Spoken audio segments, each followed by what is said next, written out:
High, আমি সৌভিক। এই ভিডিওতে রিভিউ করব জিও সিনেমাতে স্ট্রিম হওয়া নতুন হিন্দি সিনেমা ব্ল্যাকআউট, যেখানে ফিচার করছে বিক্রান্ত মাসে, সুনীল গ্রোভার, মৌনি রায়, যিশু সেনগুপ্ত, কেলি দর্জি, ছায়া কদম সহ আরও অনেকে। তো ব্ল্যাকআউট এই ছবিটা হচ্ছে একটা ক্রাইম কমেডি বা একটা ব্ল্যাক কমেডি বা একটা ডার্ক কমেডি জনরার কাজ, যেখানে গল্পটা হচ্ছে একটা রাতের গল্প, যেখানে দেখতে পাচ্ছি বিক্রান্ত মাসের ক্যারেক্টারটা, সে একজন জার্নালিস্ট। এবার সে ওই রাতে একটা কাণ্ড ঘটিয়ে ফেলছে। কি কাণ্ড ঘটাচ্ছে এটা সিনেমাটা দেখলেই বুঝতে পারবে।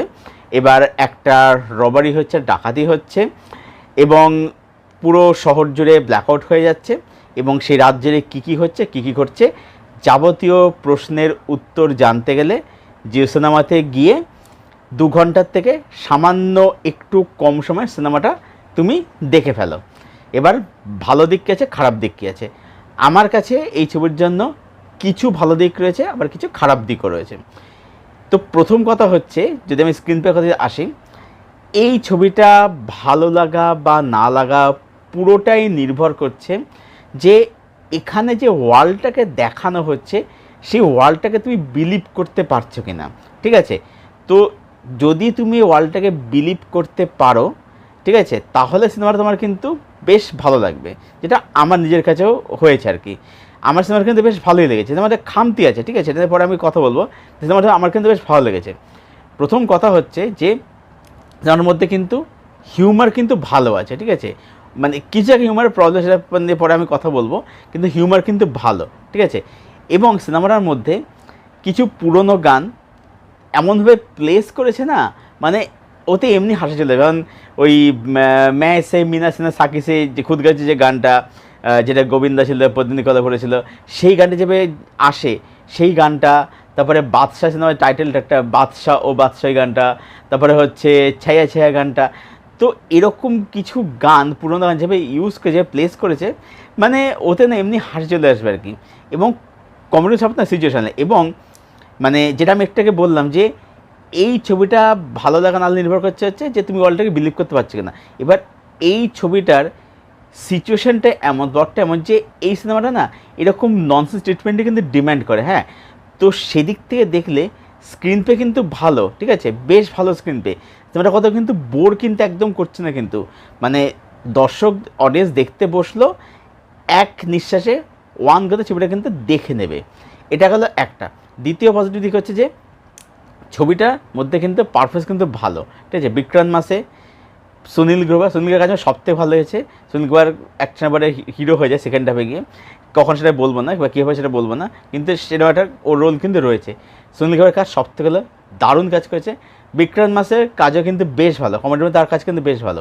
মানে এখানে কিন্তু ক্যারেক্টারগুলো সব কিন্তু ননসেন্স ক্যারেক্টার। হ্যাঁ, মানে পুরো সিনেমাটা যা সব কিন্তু ননসেন্স হচ্ছে কিন্তু, মানে অ্যাকচুয়ালি সিনেমাটা না এই ট্রিটমেন্টের ডিম্যান্ড করে আর কি।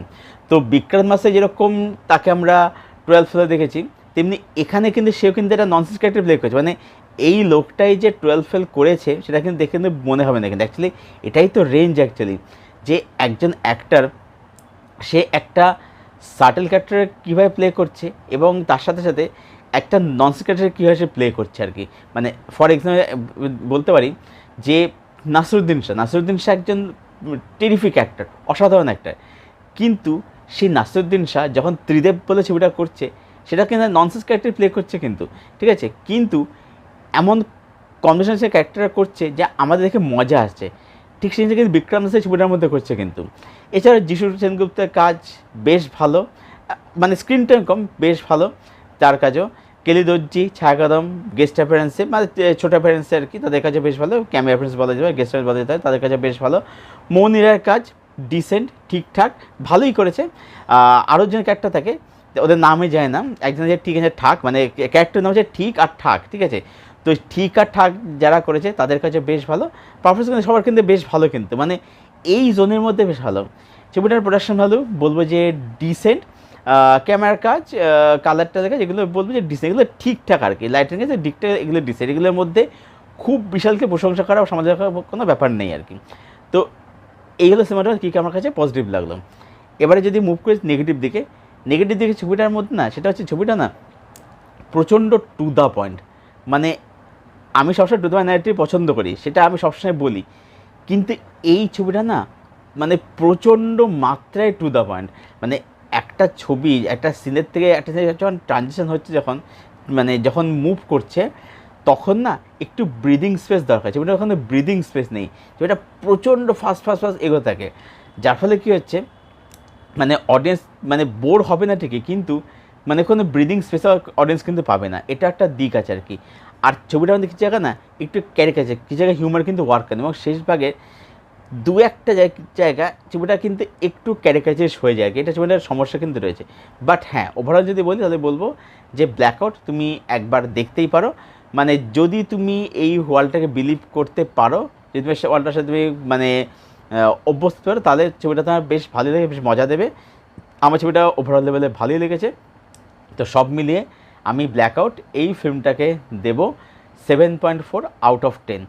আর এই ছবিটা যেখানে এন্ড করে তাতে আমার মনে হল ছবিটার কিন্তু একটা সিকুয়েল আসলেও আসতে পারে।